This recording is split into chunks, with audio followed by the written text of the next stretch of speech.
When a broke college student's cheap apartment comes with an unexpected roommate clause, he never expected it to involve a 7-foot alien goddess whose biology could either save his city or destroy it. Jake never thought his life would change because of a weird apartment lease. He was just a broke college student studying alien biology, trying to find a cheap place to live in the city. His parents had stopped sending money after he changed his major for the 3rd time, and his part-time job at the campus bookstore barely covered ramen noodles, let alone rent. The apartment building looked normal enough from the outside. Old brick walls, creaky elevator, and the smell of someone always cooking fish in the hallway. The landlord was this strange old man who spoke, with a thick accent Jake couldn't quite place. When Jake asked about the weird clause in the rental agreement about biological compatibility arrangements for interplanetary residents, the landlord just waved his hand and said it was a translation mistake from his home country. Jake didn't care. The rent was dirt cheap and the studio apartment was actually bigger than most places he'd looked at. Sure, the walls had this weird metallic shimmer when the light hit them just right, and sometimes he heard humming sounds that definitely weren't coming from the refrigerator. But hey, every old building had its quirks, right? For 2 weeks, everything was perfectly normal. Jake set up his tiny desk near the window, hung his periodic table poster on the wall, and arranged his collection of alien research books on the crooked shelf. He was finally settling into a routine of classes, work, and late-night studying when everything went completely sideways. It was a Tuesday night, and the storm outside was absolutely brutal. Rain hammered against the windows so hard it sounded like someone throwing pebbles at the glass. The power had flickered on and off 3 times already, and Jake was getting frustrated trying to finish his assignment on extraterrestrial cellular structures by candlelight. That's when his living room suddenly filled with the brightest silver light he'd ever seen. Not like lightning, but something that seemed to come from everywhere at once. Jake dropped his pencil and stumbled backward, blinking frantically as spots danced in front of his eyes. When his vision cleared, there was a woman standing in the middle of his tiny living room.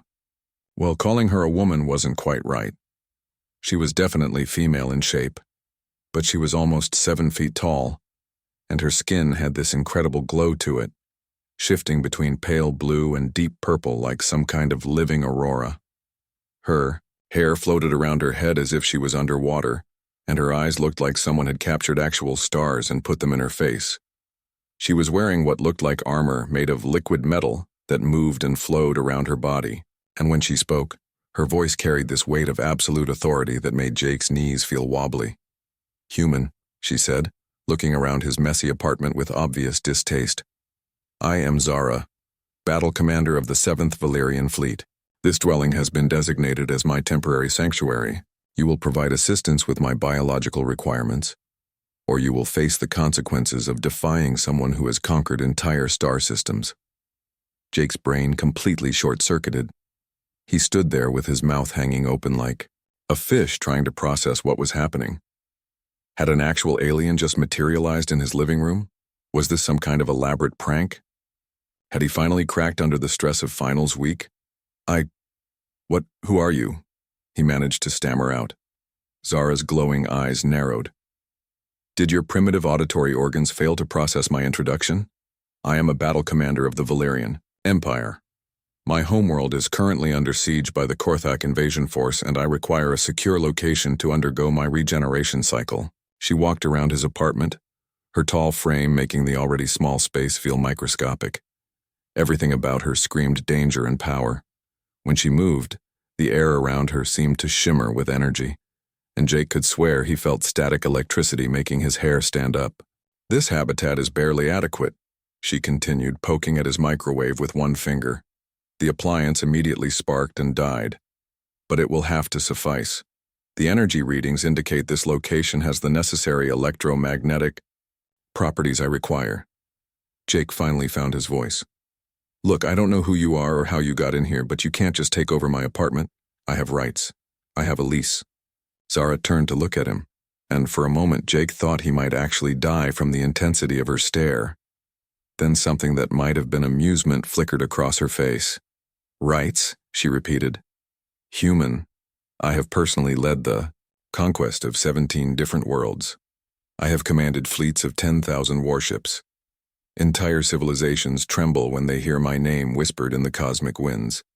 Your concept of rights is quaint.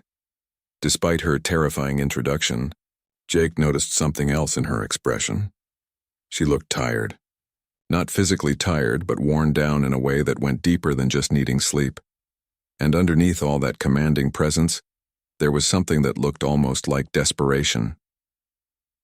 The landlord, she continued, is actually Corvin, the facilitator, a refugee placement coordinator for displaced beings from 17 different galaxies. He specializes in finding temporary housing for individuals in unique situations. Jake sank down onto his couch, his mind reeling. So you're saying my weird landlord is an alien and he's been secretly renting apartments to other aliens? Precisely. And according to his records, you possess a rare bioelectric signature that makes you compatible with Valerian physiology. This is not coincidence, human. This is necessity. As if to emphasize her point, Zara suddenly swayed on her feet. The glow of her skin flickered like a dying light bulb, and for just a second, Jake saw cracks appear across her face like broken glass before they sealed themselves again. "What's wrong with you?" Jake asked, surprising himself with how concerned he sounded. Zara straightened up immediately, her commanding mask sliding back into place. "Nothing that concerns you beyond your obligation to assist. Every 47 Earth years, my people undergo a cellular regeneration process. Without proper environmental conditions, our molecular structure becomes unstable." She gestured around the apartment, and Jake noticed that every electronic device was now humming with unusual energy. His laptop screen was displaying patterns he'd never seen before, and his desk lamp was glowing 3 times brighter than normal. "Your primitive world lacks the technology I would normally use for this process. However, your specific neural patterns create electromagnetic frequencies that can substitute for our advanced equipment. You will participate in this process, or I will find another human whose signature is compatible." The threat was clear, but Jake found himself more fascinated than frightened.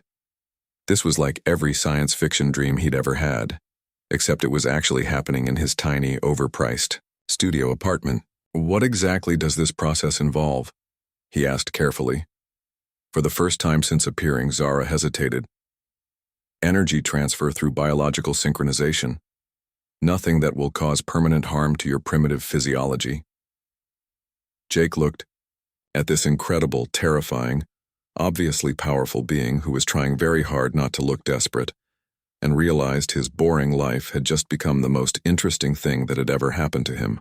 "Okay," he said, "but we need to establish some ground rules." Zara's eyes flashed with what might have been respect. "You dare to negotiate with me?"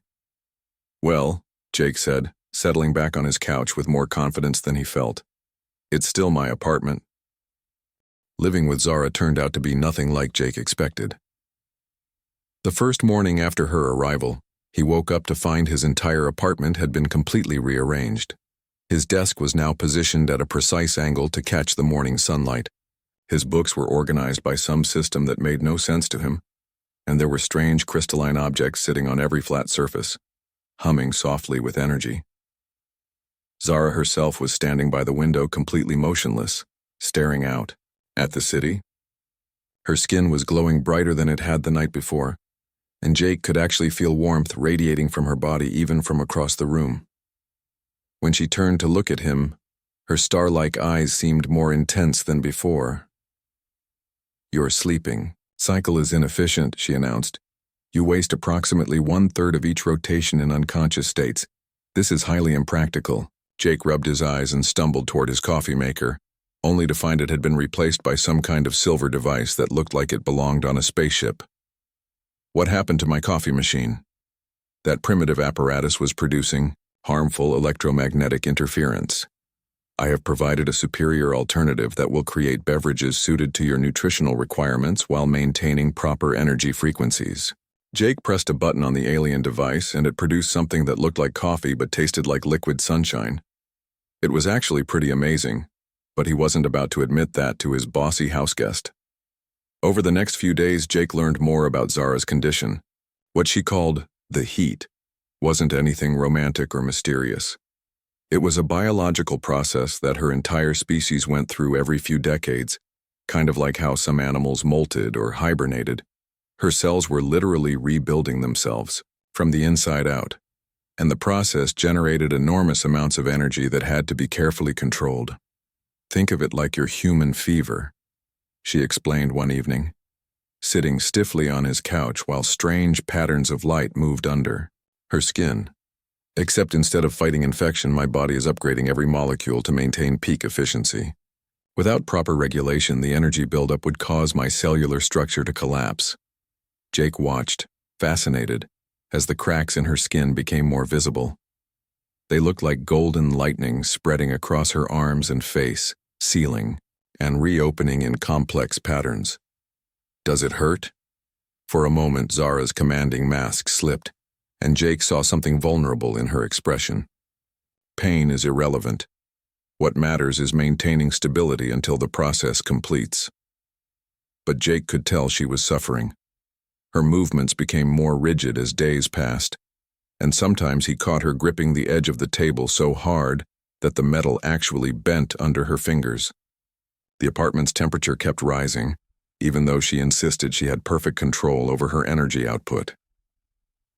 On the fourth day, Jake came home from classes to find every electronic device in the building had short-circuited.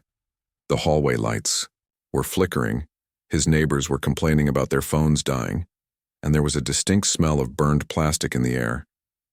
He found Zara sitting on his floor, surrounded by the melted remains of his laptop, television, and gaming console. Her skin was cracked so badly that light was actually bleeding through the gaps, and her hair was floating around her head like she was underwater. "I require the synchronization process immediately," she said through gritted teeth. "My control is becoming compromised." "Okay, but you still haven't explained what that actually means," Jake said, keeping his voice calm, even though seeing her like this was genuinely scary. "What exactly do I need to do?" Zara's star-bright eyes met his, and for the first time since she'd appeared, she looked uncertain. "I have never had to explain this to a non-Valyrian. In my culture, the process is performed by trained specialists who understand our physiology instinctively." She stood up slowly, and Jake could see that maintaining her usual commanding posture was taking enormous effort. "Your nervous system generates bioelectric frequencies that are compatible with mine. When properly synchronized, you can help channel my excess energy in a controlled manner, preventing catastrophic buildup." "Like a lightning rod?" Jake asked. A crude analogy, but essentially accurate. However, the process requires mental connection, as well as physical proximity. You would experience fragments of my consciousness, and I would be temporarily vulnerable to your emotional states. Jake could tell this admission was costing her pride. Everything about Zara screamed that she was used to being in complete control, never needing help from anyone. The idea of being vulnerable, especially to a human she probably considered primitive, clearly went against every instinct she had. "And if we don't do this?" he asked. As if in answer to his question, the lights in the apartment suddenly blazed, so bright that the bulbs exploded, showering them both with sparks. Zara's control slipped for just a moment, and the wave of heat that rolled off her body was like standing too close to a bonfire. "Without regulation, my energy will continue, building until my molecular bonds fail," she said quietly. "The resulting release would level several city blocks." Jake felt his stomach drop. "You're basically a walking nuclear reactor that's about to melt down. Your comparison lacks precision, but the destructive potential is not inaccurate." The apartment fell silent except for the humming of Zara's crystalline devices. Jake looked at this powerful, proud being who was trying so hard to maintain her dignity while literally falling apart, and realized he was probably the only thing standing between the city and a disaster. "What aren't you telling me?" he asked.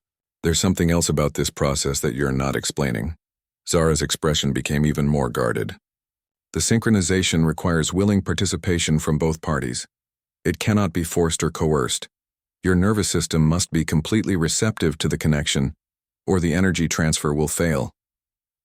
"So you need me to actually want to help?" "You, yes." Jake could see how much that admission hurt her pride. Here was someone who had conquered star systems, commanded vast fleets, and struck fear into entire civilizations, and she was reduced to asking a broke college student for help. "But you've been ordering me around since the moment you got here," Jake pointed out. "Threatening me, rearranging my stuff, destroying my electronics. That's not exactly making me want to cooperate." Zara's glowing skin flickered, and for a moment, she looked almost fragile. "I am not accustomed to requesting assistance. In Valerian culture, strength is demonstrated through dominance. To show weakness is to invite conquest." "Well, you're not dealing with Valerian culture anymore," Jake said gently. "You're dealing with me, and I'm not going to help you because you scared me into it. I'm going to help you because it's the right thing to do."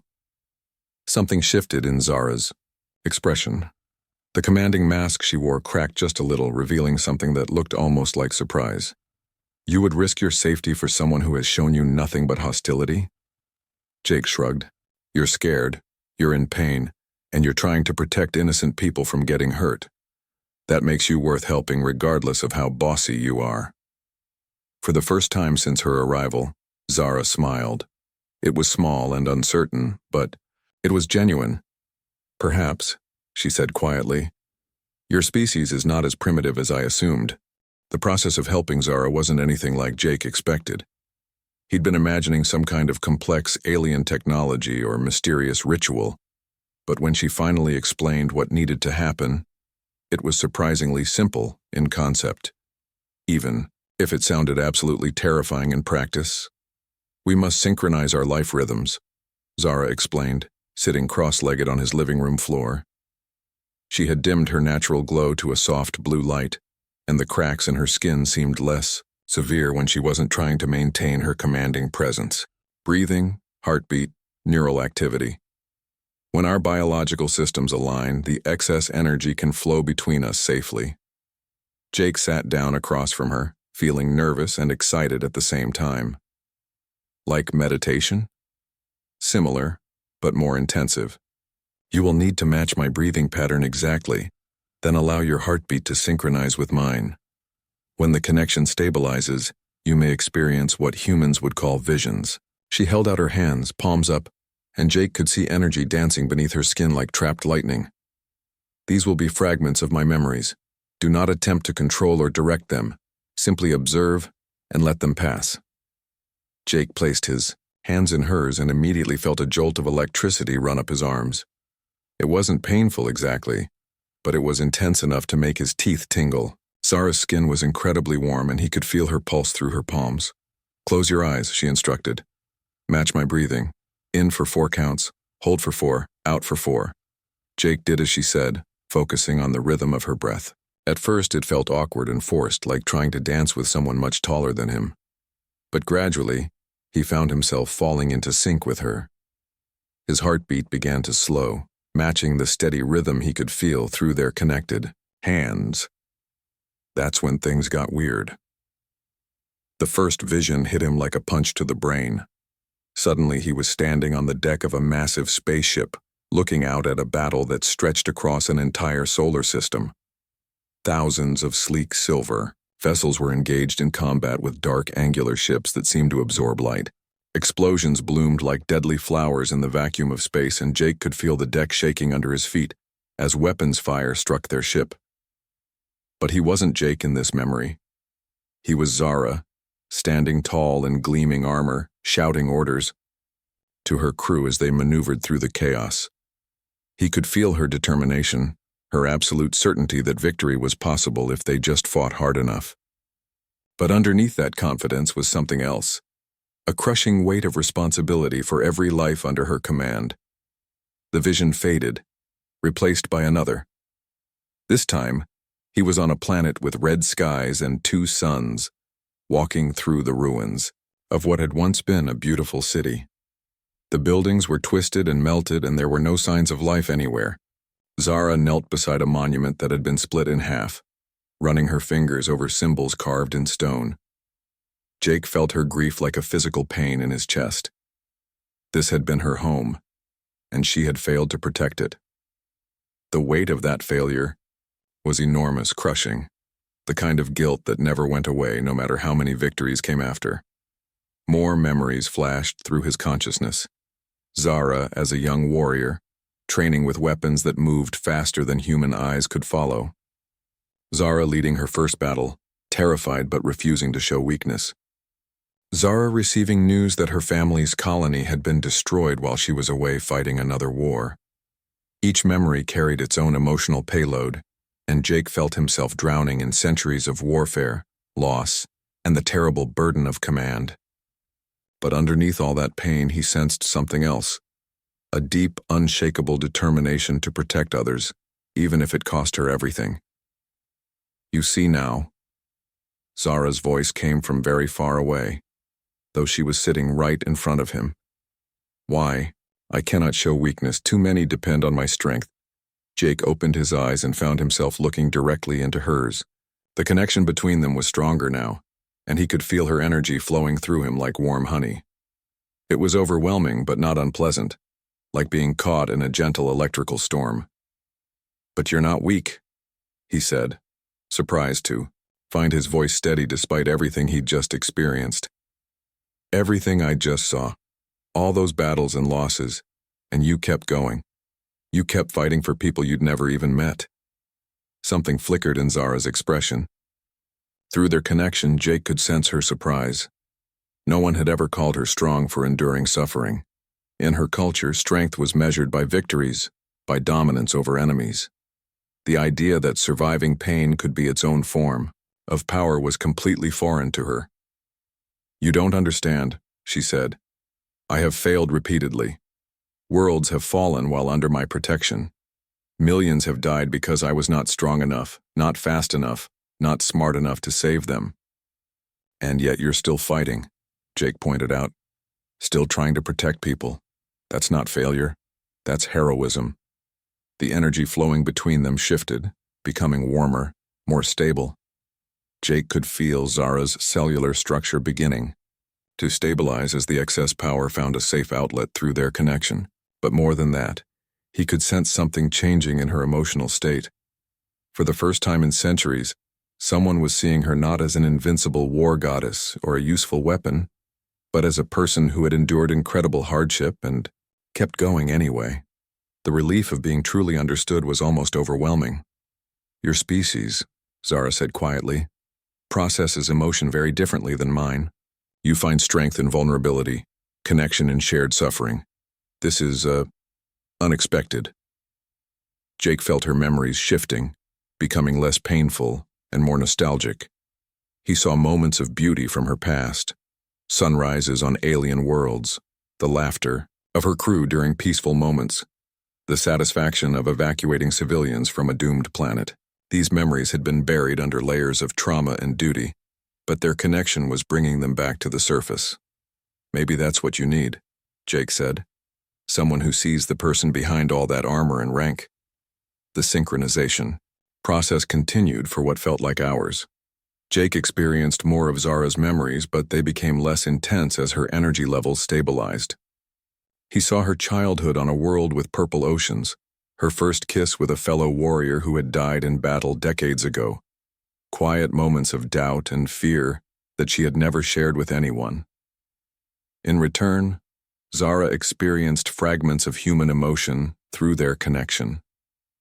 Jake's memories of family dinners, his excitement about discovering alien life, his fears about the future, his simple pleasure in small things like good coffee or a funny movie. To someone who had spent centuries focused on survival and warfare, the richness of human emotional experience was revelation. As the session neared its end, Jake felt Zara's cellular structure finally achieving stability. The dangerous energy buildup was dissipating safely through their connection, and her skin began to heal, the golden cracks sealing themselves permanently.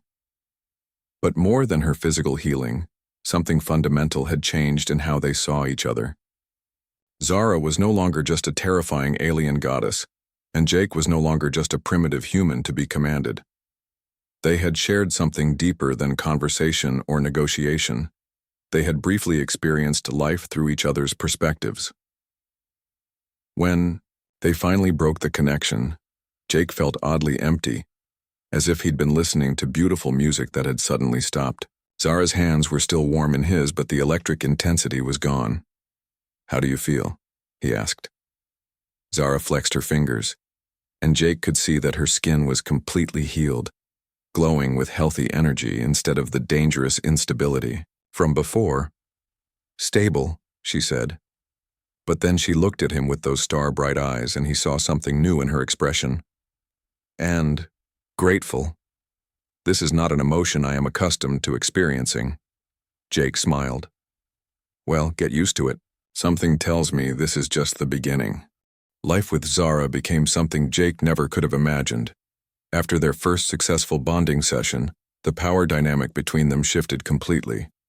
She still had that commanding presence that could make entire civilizations tremble. But now Jake had seen behind the armor. He knew about her fears, her losses, and the crushing weight she carried on her shoulders. More importantly, she had experienced his memories too. She'd felt what it was like to be human, to find joy in simple things and to care about people just because caring was the right thing to do. It confused her at first, but gradually she began to understand why Jake had been willing to help her, without expecting anything in return. Their daily routine became oddly domestic. Zara would wake up before dawn and spend an hour in some kind of meditative combat practice that involved moving so fast Jake could barely see her. She'd prepare breakfast using her alien food machine, which somehow always produced exactly what he was craving before he even knew he was craving it. Jake would go to classes during the day, and when he came home, Zara would be waiting with questions about human culture that ranged from thoughtful to completely bizarre. Why did humans keep small animals as companions? What was the purpose of decorating living spaces with pictures? Why did they gather in large groups to watch other people play games with balls? "Your species is endlessly puzzling," she said one evening, watching Jake laugh at something on his tablet.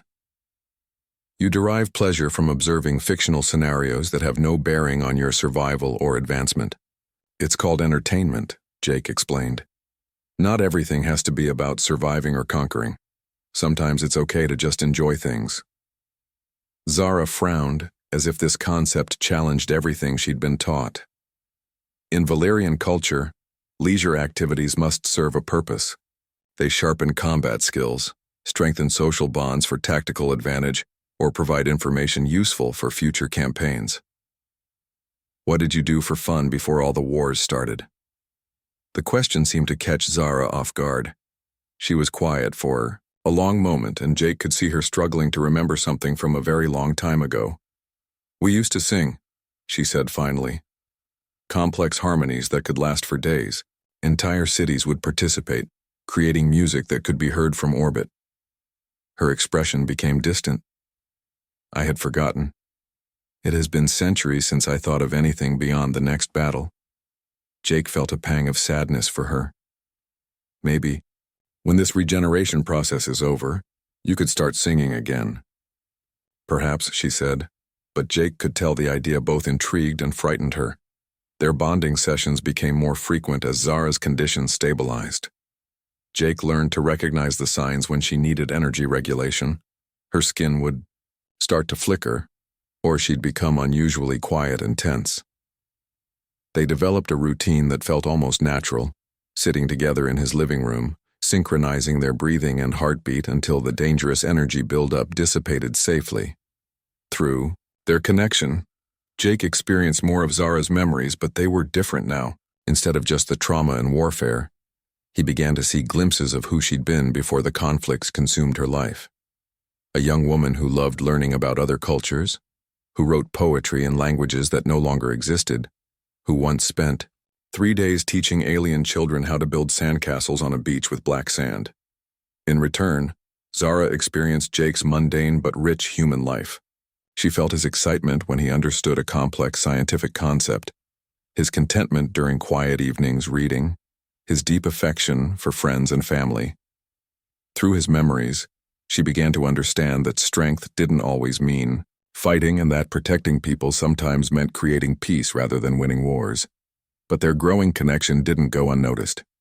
Jake started noticing strange people watching his building. They looked normal enough, but there was something off about the way they moved, too precise and coordinated. When he mentioned it to Zara, her reaction was immediate and alarming. "Scouts," she said grimly. "Either Valyrian or Galactic Council, possibly both." "Is that bad?" "Very bad. If the Valyrians have found me, they'll demand I return to active duty immediately, regardless of my regeneration status. If it's the Council, they'll consider our bonding process a violation of non-interference protocols." Jake felt a chill run down his spine. What happens if they decide it's a violation? Zara's expression became dangerous. They would attempt to separate us and study the connection. Neither of us would survive their methods of investigation. The next morning, Jake's fears were confirmed when he opened his door to find 3 people in dark suits standing in the hallway. They looked completely human, except for their eyes, which were just a little too bright and moved in perfect unison.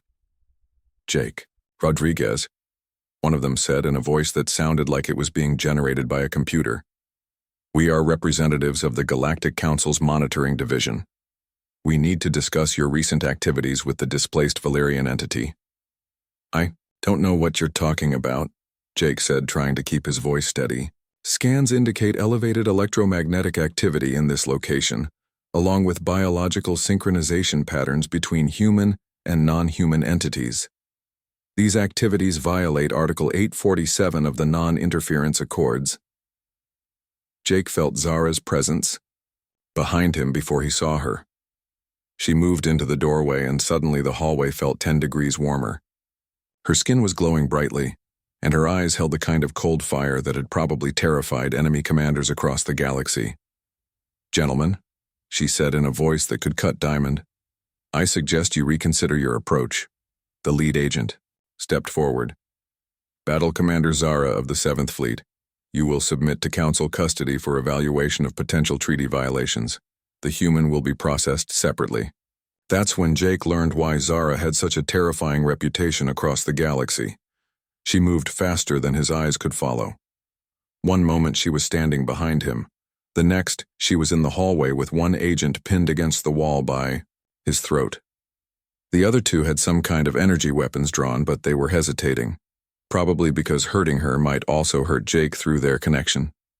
"You will not touch him," Zara said quietly, and her voice carried such absolute authority that Jake felt his knees go weak. "He is under my protection, and I have personally conquered civilizations for lesser offenses than threatening those I am sworn to guard."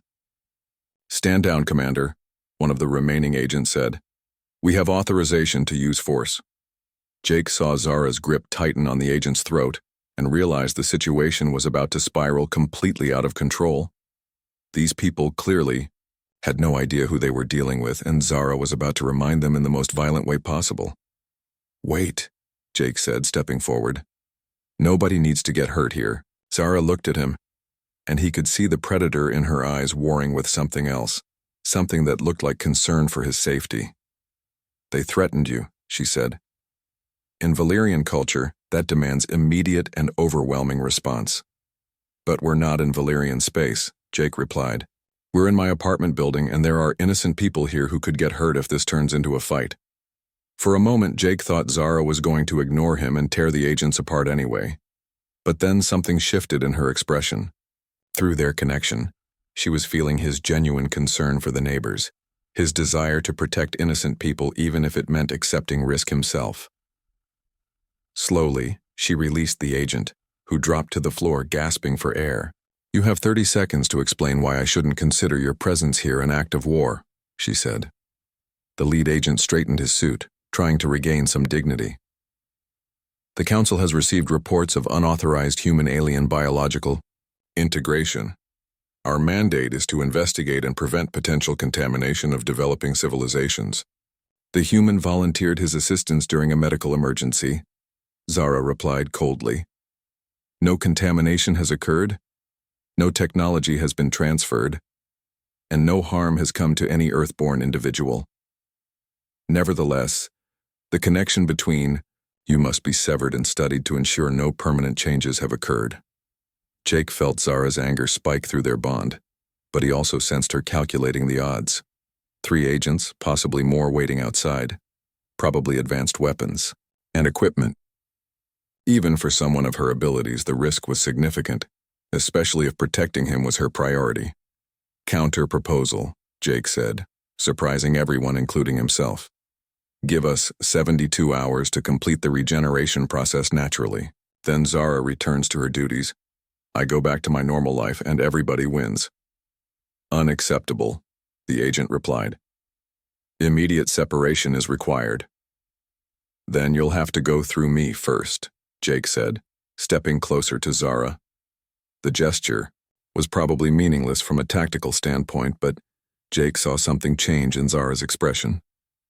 Through their bond, she felt his determination to stand with her, even against impossible odds. 72 hours, she repeated, her voice carrying new confidence. After which I will submit to council evaluation voluntarily. But if you attempt to interfere before then, I will consider it an act of aggression against both myself and my chosen partner. The agents exchanged looks, probably communicating through some kind of technology. The final 2 days of Zara's regeneration cycle were unlike anything Jake had experienced. With the council agents monitoring their every move, the pressure was intense, but something beautiful was happening too. Zara was changing, not just physically as her cellular structure completed its renewal, but emotionally as well.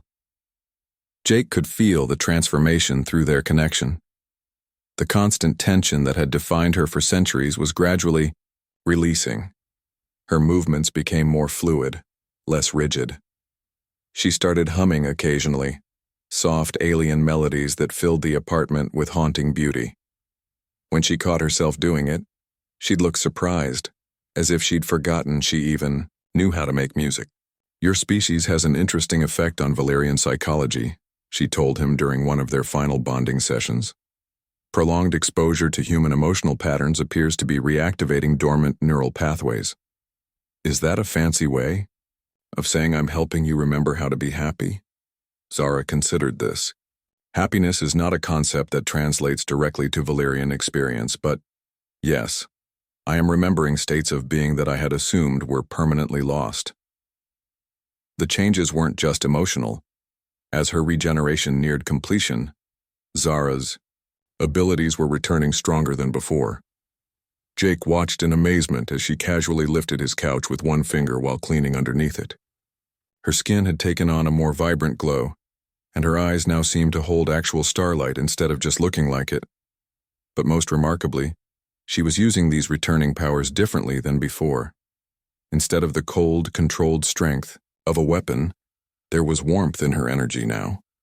When she accidentally broke his coffee mug, she spent an hour learning to repair it with precise energy manipulation rather than just replacing it. When she noticed his neighbor's cat crying outside in the rain, she created a small force field to keep it dry. Why do you care about the cat? Jake asked, genuinely curious. It serves no tactical purpose, Zara admitted. But through our connection, I have experienced your compassion for small, helpless creatures. The emotional resonance is pleasant. Jake smiled. That's called empathy. And it's not weakness, even though your warrior culture probably taught you it was. Perhaps my culture was wrong about many things, she said quietly. On the last day, representatives from both the Galactic Council and the Valerian Empire arrived together. Jake opened his door to find his hallway filled with beings from at least 6 different species, all looking very official and very serious. The Valerian delegation was led by someone who looked like Zara but older, with silver skin and battle scars that glowed like metals. The council group was more diverse, including what appeared to be a floating crystal, something that looked like a walking tree, and several humanoids with features Jake couldn't begin to classify.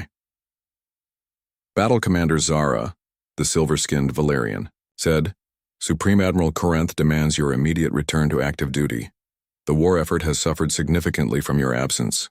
Additionally, added one of the council representatives, our preliminary scans suggest concerning levels of biological integration between the Valerian subject and the human. Extended separation may be required to prevent permanent contamination. Jake felt Zara's emotional state shift through their bond. The old patterns of duty and obedience were pulling at her, warring with the new connections she'd formed. He could sense her struggling with a decision that would define the rest of her life.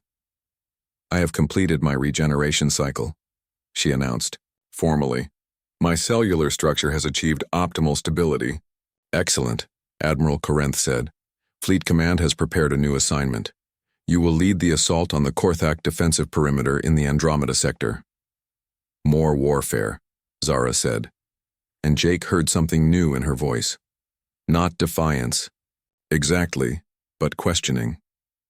"Always more battles, more conquests, more worlds brought under our dominion." "That is the Valyrian way," the Admiral replied sternly. "Strength through victory, peace through conquest. You have served this principle for over 3 centuries. "Yes," Zara said slowly. "I have." "And what has it accomplished?" "The Korthak grow stronger with each engagement. Our people are scattered across refugee colonies. Our homeworld lies in ruins. Perhaps it is time to consider whether endless warfare truly serves our interests." The Admiral's expression hardened. "You speak of weakness and surrender. This is not acceptable from one of our most decorated commanders." Jake felt Zara's resolve crystallizing through their bond. Something fundamental had shifted in her worldview, and there was no going back. "I speak of strategy," she replied, her voice carrying new authority. "For centuries we have attempted to solve every problem through force.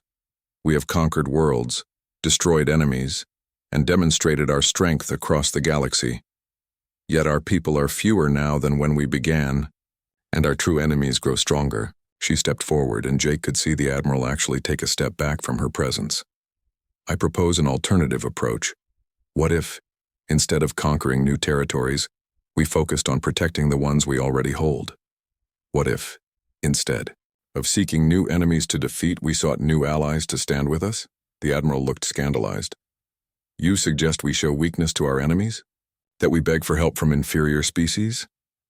"I suggest we show wisdom," Zara replied. "And I suggest we learn from species that have found ways to build rather than simply destroy."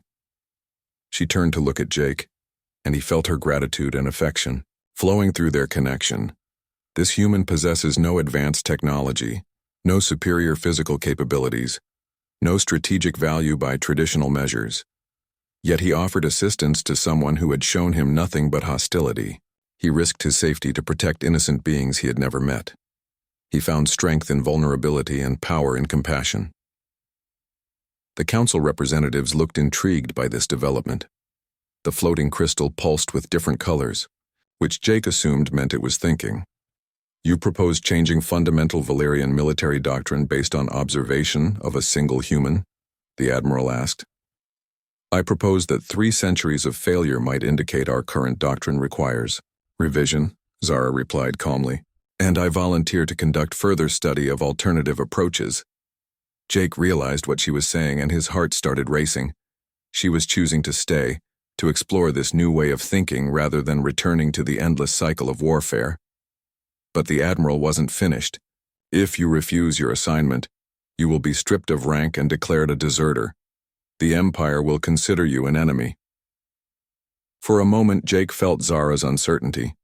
Being cast out from the only life she'd ever known was a terrifying prospect, even for someone who had conquered star systems. "Then I will face that consequence," she said finally. "But I will not return to a cycle of destruction that serves no one." The council representative, who looked like a walking tree, spoke for the first time, its voice like wind through leaves. "The council is prepared to offer an alternative arrangement." Everyone turned to look at the tree being. "We propose establishing a diplomatic research station here on Earth, with Battle Commander Zara serving as our primary liaison for Valyrian cultural studies. This would allow continued observation of human-alien integration effects while providing valuable intelligence on species adaptation patterns." Jake held his breath. It was a perfect solution, if everyone agreed to it. "Absolutely not," Admiral Corinth said immediately. "We will not allow one of our most valuable military assets to waste her abilities on diplomatic nonsense." But the council representative was already continuing. "In exchange for Commander Zara's service, the council would be prepared to offer the Valyrian Empire advanced defensive technologies and strategic support For protecting existing colonies. That got the Admiral's attention. Jake could practically see him calculating the tactical advantages. What kind of defensive technologies? Shield generators capable of protecting entire star systems. Early warning networks that extend across galactic distances. Medical technologies that could double the effectiveness of your regeneration cycles. The Admiral looked torn between his traditional mindset and the obvious benefits of the Council's offer. These technologies would be provided freely, with no expectation of conquest or territorial concessions, the tree being continued. All we ask is that Commander Zara serve as a cultural bridge between our peoples. Jake felt hope building in his chest, but he tried not to let it show. This was Zara's decision to make. I accept the Council's proposal, she said firmly. I will serve as Earth's diplomatic liaison for Valerian cultural exchange. Admiral Corinth looked furious, but Jake could tell he was also considering the strategic value of the Council's offer. Finally, he spoke with obvious reluctance. The Empire will consider this arrangement temporarily acceptable, but if you fail in this assignment, Battle Commander, there will be consequences. I understand, Zara replied. As the various representatives filed out of Jake's hallway, he realized his quiet life was officially over. He was now roommates with an official alien diplomat who happened to be one of the galaxy's most feared warriors. So, he said once they were alone again, I guess this means you're staying? Zara looked around his tiny apartment, taking in the mismatched furniture and the stack of textbooks and the coffee stains on his